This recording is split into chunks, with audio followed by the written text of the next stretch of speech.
Hello बच्चों, let's read the question. Four particles of masses 1 kg, 2 kg, 3 kg and 4 kg are placed at the corners A, B, C and D respectively of a square ABCD of HAB along x-axis and HAD is taken along y-axis. The coordinates of center of mass in SI system is each side measures 1 meter. सो बच्चों इस question को हम refer कर सकते हैं NCERT 11th part 1 page number 145 पर। Given है हमें क्वेश्चन में एक स्क्वायर जिसके 4 साइड्स पर सिचुएटेड है 4 पार्टिकल्स। अब गिवन है बच्चों हमें कि स्क्वायर की ईच साइड का मेजरमेंट है और लेंथ है 1 मीटर। कुछ कॉन्फ़िगरेशंस भी गिवन है such that side A B, तो हम ओरिजिन को ही मान लेते हैं point A for the convenience, and side A B जिसकी लेंथ है 1 मीटर, इसको लिया गया है एक्स एक्सिस के along, and side A D जिसकी length again because this is a square so A D की लेंथ भी 1 मीटर होगी, इसको लिया गया है वाई एक्सिस के अलोंग। सो बच्चों अब सबसे पहले हम लोग स्क्वायर को कंप्लीट कर लेते हैं। As we can say that this is the square. Square means all the 4 sides will be equal, so this vertex will be C. अब हम लोग पहले पोजीशन कोऑर्डिनेट्स लिख देते हैं। दिस इज ओरिजिन, B का पोजीशन कोऑर्डिनेट होगा 1 0।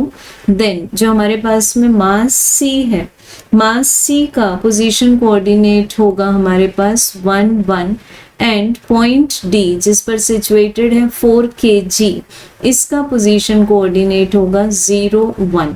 Now we can keep the masses on the 4 vertices.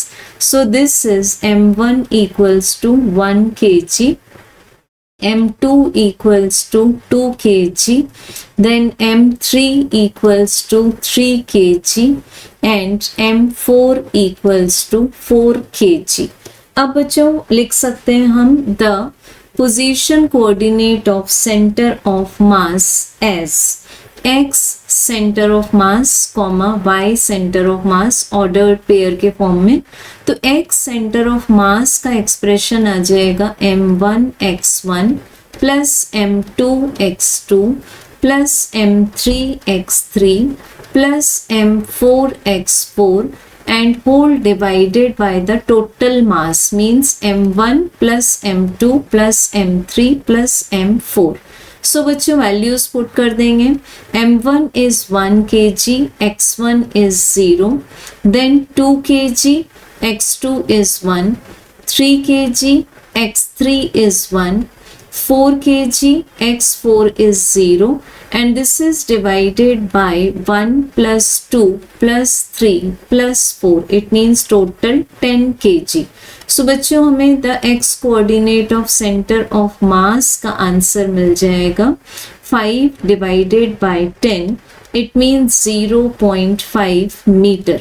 सो ये सिचुएटेड होगा x एक्सिस पर at the distance 0.5 metre from origin means A। तो x कोऑर्डिनेट कहाँ सिचुएटेड होगा, x एक्सिस पर। अब फाइंड करेंगे हम y कोऑर्डिनेट, और फिर दोनों ही पॉइंट्स का जो हमें कॉमन प्लेस मिलेगा that will be the position coordinate of the centre of mass. So बच्चों अब हम फाइंड करेंगे the y coordinate of centre of mass.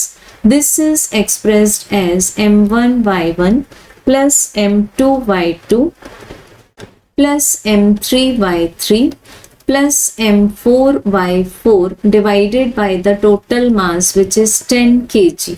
So m1 की वैल्यू है बच्चों 1 kg and y1 is 0, m2 is 2 kg and y2 is also 0, m3 is 3 kg and y3 is 1, m4 is 4 kg and y4 is also 1. This is divided by 10. So ये आ जाएगा हमारे पास 0.7. So x centre of mass comma y centre of mass ordered pair हमें मिल जाएगा 0.5 comma 0.7 पर।